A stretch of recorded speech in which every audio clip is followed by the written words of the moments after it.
Kabar menghebohkan datang dari kasus skincare berbahaya yang menyeret Ratu Emas, Mira Hayati.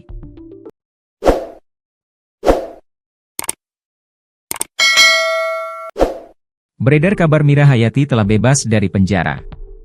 Kabar tersebut diungkap Feni Franz melalui video di Facebook. Ia sudah keluar dari rutan Makassar. Sayang, dari sebelum Lebaran, tahanan kota, ucap Feni Franz dalam video itu.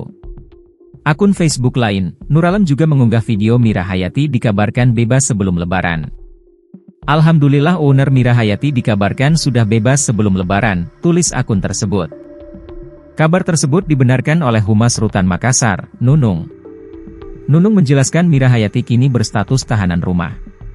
Mira Hayati keluar dari Rutan Kelas 1 Makassar dengan status tahanan rumah oleh pihak penahan, Pengadilan Negeri Makassar, Humas Rutan Makassar, Andi Nunung, Senin, 7 April 2025, dikutip Tribun Timur. Sementara Humas Pengadilan Negeri Makassar, Sibali belum tahu pasti tentang pengalihan status Mira Hayati. Terkait hal itu, sampai hari ini saya tidak tahu karena saya cuti, kata Sibali. Saya tidak tahu prosesnya karena ketua majelis itu kan Pak Panji Santoso wakil ketua pengadilan, sampai hari ini saya tidak ada komunikasi terkait permohonan pengalihan penahanan, terangnya. Di tempat lain, kuasa hukum Mira Hayati justru enggan mengomentari kabar tersebut. Harusnya tanyanya ke Feni Franz, dapat infonya dari mana? Kan bukan saya yang sebarkan informasi itu, ujar Ida Hamidah dikonfirmasi wartawan. Saya kan tadi menjawab, mohon doakan saja yang terbaik untuk klien saya, jawabnya lagi. Ida Hamidah tidak menampik, jika pada sidang sebelumnya ia dan kliennya, memang mengajukan pengalihan tahanan terhadap Mira Hayati.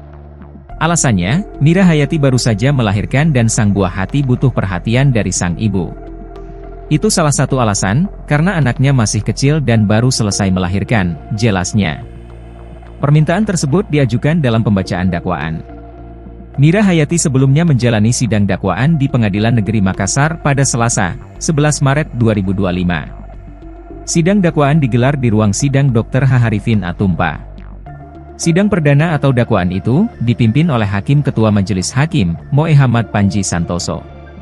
Dalam dakwaan Jaksa Penuntut Umum, JPU, dari Kejati Sulsel, terdakwa dijerat pasal 435 Jo pasal 138 ayat 2, URI nomor 17 tahun 2023 tentang kesehatan. Atas dakwaan JPU tersebut, terdakwa diancam pidana penjara paling lama 12 tahun atau denda paling banyak 5 miliar rupiah. Dalam sidang tersebut, pihak Mira Hayati meminta pengalihan status menjadi tahanan rumah. Pasalnya Mira Hayati harus menyusui bayinya yang baru ia lahirkan.